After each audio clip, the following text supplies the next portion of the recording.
Vamos lá para o sétimo tópico. O sétimo tópico vai falar sobre o tema central da Bíblia. Eu já dei uma passagem rápida para você. Eu já citei que o tema central da Bíblia é Jesus Cristo.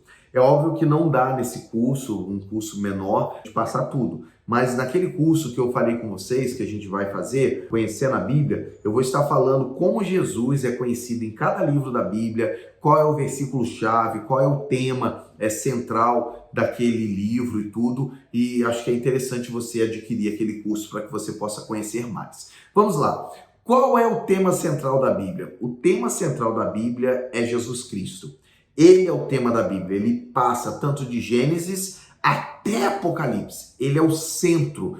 Tudo está a partir dele, está contido nele, é para ele o fim. Ele é o alfa e o ômega, ele é o início e o fim. Todas as coisas acontecem somente por causa de Jesus. Então a Bíblia, a gente poderia dizer que ela é cristocêntrica. Toda a revelação do Antigo Testamento, ela caminha para a apresentação do ungido de Deus. O termo ungido no Antigo Testamento é Messias ou Mexiá e no Novo Testamento é Christos. O termo na nossa tradução seria ungido. A Bíblia, no Novo Testamento, ao invés de traduzir o termo Cristo, ele só translitera, por isso ficou o termo Cristo, porque é um termo muito técnico. Mas se você fosse traduzir o termo Cristo, Jesus o ungido, seria mais ou menos essa fala. Então, Jesus é o centro de todas as coisas, o centro da Bíblia, o objetivo central é esse, apresentar Jesus. Ele mesmo declara isso em Lucas capítulo 24, verso 44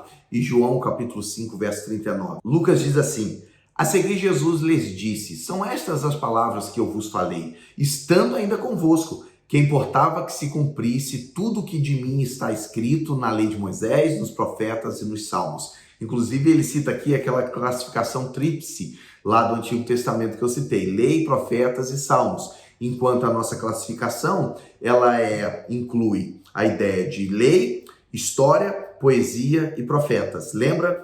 João capítulo 5, 39 diz assim: examinai as escrituras, porque julgais ter nelas a vida eterna, e são elas que testificam de mim. Jesus está nesse texto falando com os fariseus, com os escribas, os doutores da lei, a respeito que eles estão examinando as escrituras porque eles acreditam que elas poderiam trazer vida. Mas ele diz, elas testificam na realidade de quem? De mim, se referindo a Jesus, é óbvio. No curso sobre Conhecendo a Bíblia, você vai poder entender um pouco mais a respeito disso, entender como que a Bíblia apresenta Jesus em cada livro. Eu já citei isso. Então vamos lá. Tomando o Senhor Jesus como centro da Bíblia, nós podemos resumir os 66 livros em 5 palavras. Quais são? Grave aí. Primeira, preparação. Todo o Antigo Testamento, o Velho Testamento, ele trata da preparação do advento de Cristo. Mostra que o homem foi feito por Deus, que esse homem se afastou de Deus por causa do pecado. Depois fala da lei, que a lei apresenta a justiça de Deus. Vem falando de como as pessoas interpretavam essa lei errado. Os profetas vêm trazer isso até que chega o Novo Testamento e apresenta o próprio Jesus. Então, o Antigo Testamento é uma preparação para o advento de Cristo.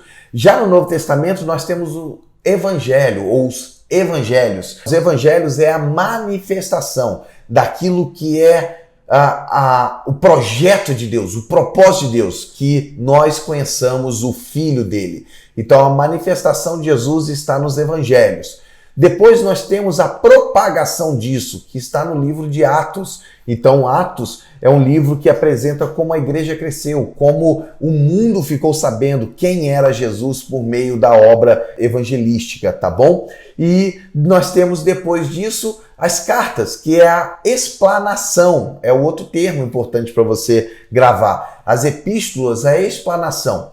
Se você quiser compreender o Novo Testamento, a partir ali das epístolas, você deve compreender a luz da salvação. Eu vou depois gravar um curso melhor falando sobre salvação. Para você ser salvo, você perpassa por 3 coisas. que é ser justificado, regenerado e santificado. Você depois vai saber disso melhor se você continuar fazendo os cursos que eu vou estar disponibilizando. A partir disso, quando nós somos salvos, que acontece essas três coisas que eu falei para você, nós então temos como viver essa salvação. Então o Novo Testamento, as cartas do apóstolo Paulo, as cartas escritas pelos apóstolos, elas apresentam justamente essa vida. Como você vive a partir agora do momento que você se relaciona com Deus novamente em Cristo Jesus. Nós chamamos isso de doutrina. Então a doutrina do Novo Testamento está apresentada nas cartas que o apóstolo Paulo escreveu, os outros apóstolos também deixaram para nós. E por fim, a última palavra que definiria a Bíblia toda seria consumação. O livro de Apocalipse, ele nos apresenta a consumação de todas as coisas, como tudo se findará, ou como tudo se renovará, ou como tudo começará novamente a partir de Jesus. Então, são 5 palavras: preparação, manifestação, propagação, explanação e consumação. Grave isso aí, você vai ter na ponta da língua 5 palavras que apresentam toda a Bíblia. Nesse tópico de número 8, eu quero te dar algumas dicas, algumas regras gerais para o manuseio da Bíblia. Vai ser bem prático para que você possa compreender. Primeiro, noção de texto e contexto. Quando você está num culto e um pastor fala assim, olha, nós vamos ler o texto tal. E quando ele fala assim, o texto diz, ele está se referindo ao que aquele texto está dizendo. E esse texto são as palavras descritas na passagem, na referência bíblica que o pastor mandou. Por exemplo, Josué capítulo 1, verso de número 8. Então, o que está dizendo no verso número 8 é o texto. O que é o contexto, para que você entenda? O contexto é tudo aquilo que veio antes e aquilo que vem depois do texto que foi lido. Então, o contexto de Josué capítulo 1, verso número 8, é Josué capítulo 1, do verso 1 até o verso de número 7. E também o verso de número 9 até o final do livro. Tudo isso significa o contexto do livro de Josué. Então, quando você, alguém fala assim, vamos ler o texto, e quando a pessoa cita assim, o contexto do livro diz isso, ele está se referindo ao texto que veio antes e ao texto que veio depois. Então, esse contexto ele pode ser imediato e mais remoto. Por exemplo, imediato, o verso de 1 ao verso de número 7 de Josué, capítulo 1, é um contexto remoto. O verso de número 9 em diante, até o final do capítulo, é um contexto remoto. O capítulo de número 2, 3, 4, 5, daí em diante a gente já poderia chegar de um contexto mais remoto, perdão. Aqueles primeiros é um contexto imediato, esse segundo seria um contexto mais remoto. Desculpa aí, né? É bom a gente ficar atento, tá vendo? Esse contexto ele pode ir de uma palavra até um livro inteiro. No caso da Bíblia, ele pode ocupar inclusive mais de um livro. Por exemplo, Paulo, em 1 Coríntios, ele fala sobre as carnes, a comida que era oferecida a algumas entidades, alguns deuses, alguns ídolos.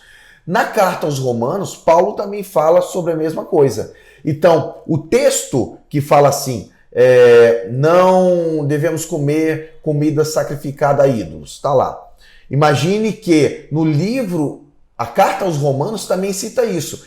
Esse contexto da comida sacrificada ou apresentada a ídolos também é um contexto da ideia que aquele texto está passando. Então é interessante a gente ter atenção nesse tipo de coisa. É óbvio que depois, se você quiser, você vai poder compreender um pouco mais a respeito desse tipo de comida, algumas curiosidades que a gente pode trazer também.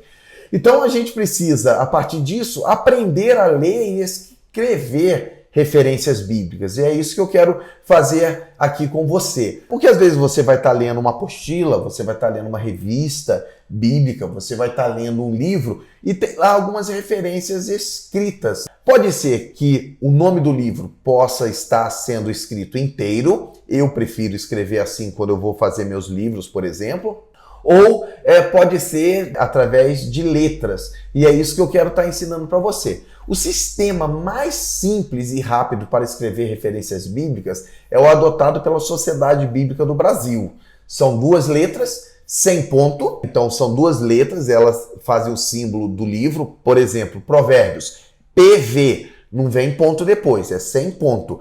PV, aí vem o capítulo, que é um número referente ao capítulo, um ponto, e depois desse ponto vem o versículo. Então imagine, Provérbios, capítulo 3, verso de número 8. Então seria escrito assim, PV 3.8. O que significa isso? Significa que eu estou apontando para você ler o livro de Provérbios, capítulo 3, o verso de número 8. Quando você quer escrever e indicar mais do que apenas um versículo, você pode usar, na realidade, um ponto em vírgula. Ou seja, eu posso botar Provérbios, capítulo de número 3, verso de número 8, PV 3.8, ponto e vírgula, 8.9.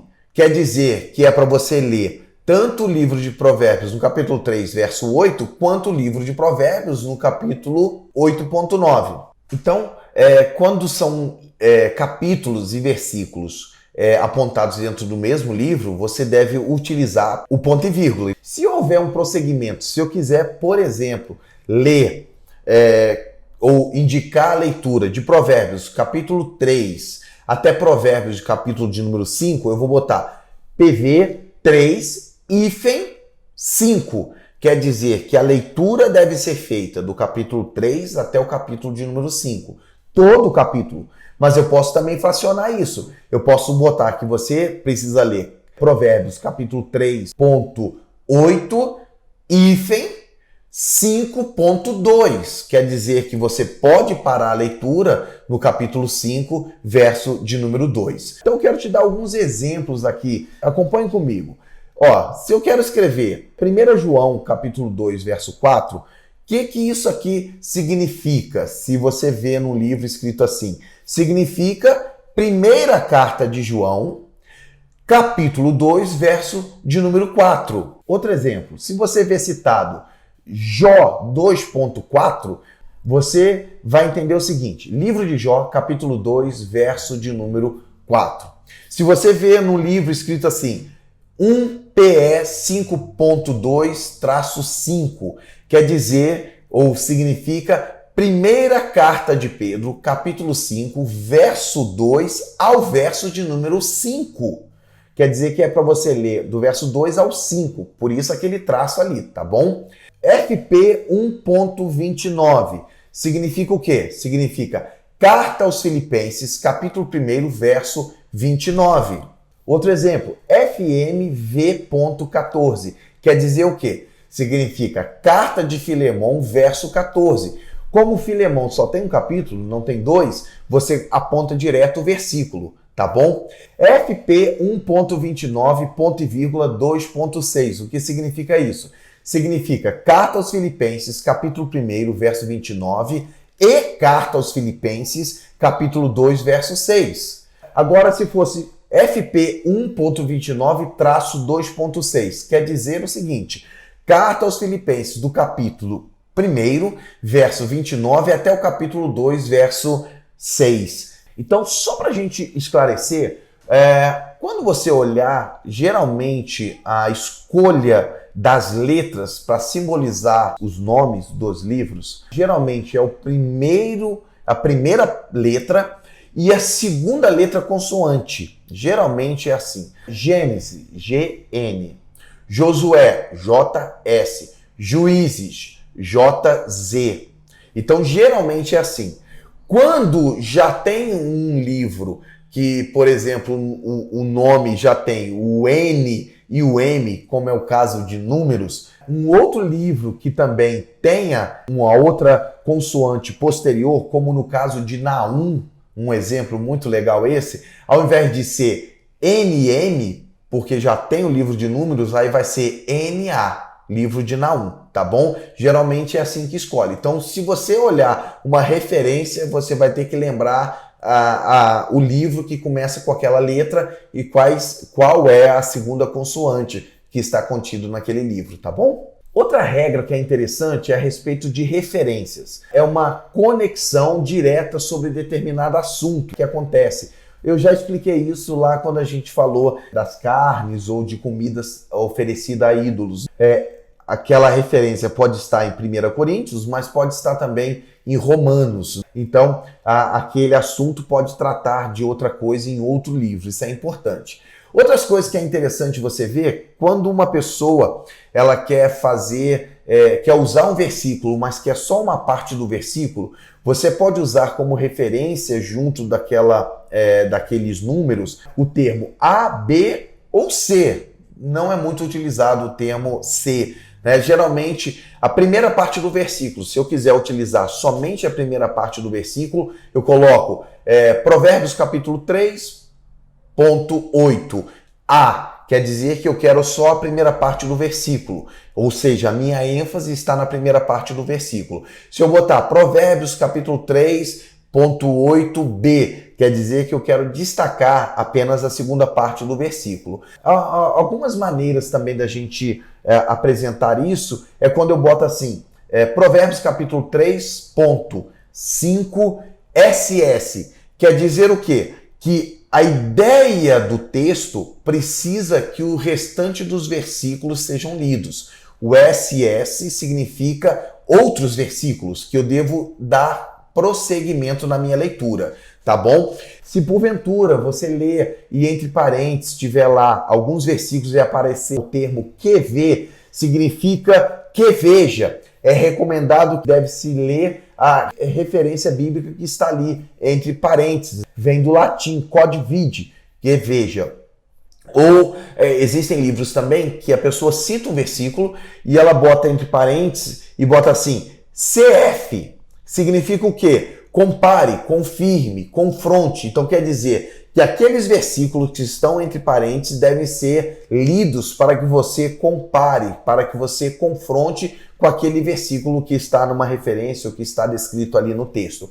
E significa isto é, vem do latim id est. Então, às vezes você coloca algo ali, eu digo assim, testamento, eu posso colocar id concerto, seria interessante, né? Isto é concerto. Seria mais ou menos isso. É interessante para você que vai ler Bíblia poder entender a respeito disso, ler um livro, para que você possa entender o que está sendo descrito ali no livro, tá bom? E para encerrar esse tópico, eu quero colocar algumas siglas de diferentes versões em vernáculo, né? Algumas siglas mais usadas para você entender que está fazendo referência a uma tradução, uma versão da Bíblia. O uso dessas siglas nos poupa tempo e trabalho. Ao invés de ter que escrever tudo, a sigla já faz referência a qual versão ou tradução que a gente usou. ARC significa Almeida e Corrigida, né? É a Bíblia que foi traduzida pelo Padre Almeida, tá bom? ARA, a Almeida Revista e Atualizada, né? Eu particularmente gosto dessa versão. BLH significa Bíblia na linguagem de hoje. NVI, Nova Versão Internacional. AF, Almeida Fiel. MSG, Bíblia a Mensagem. BKJ, Bíblia King James. Então ela já tem duas versões, uma versão mais antiga de 1611 e uma versão mais atualizada. Então, a gente precisa entender que essas siglas é só para poupar tempo, não quer dizer que você tem que decorar tudo isso, mas quando você vê num texto, numa referência dizendo PV 3.6 ARA, quer dizer que ele usou a tradução de Provérbios capítulo 3, versículo tal, da tradução ARA, revista e atualizada. Outra coisa importante, que é muito simples, eu sei que você pode saber, mas é bom lembrar, que são os tempos. E às vezes em alguns livros está escrito lá os tempos. A.C maiúsculo, ponto, é igual ao tempo antes de Cristo, antes do nascimento de Cristo. D.C maiúsculo, ponto, significa o tempo depois de Cristo, isto é, depois do nascimento de Cristo. E se você já viu AD, os dois maiúsculos, significa Anno Domini, quer dizer que é o ano do Senhor. Então, às vezes está escrito AC, DC, e alguns livros aparece lá AD. Isso quer dizer Anno Domini, quer dizer que é o tempo depois de Cristo, tá bom? É interessante você saber isso, porque às vezes você vai ver essa sigla num livro, numa apostila e não vai conseguir compreender o que ela quer dizer, tá bom?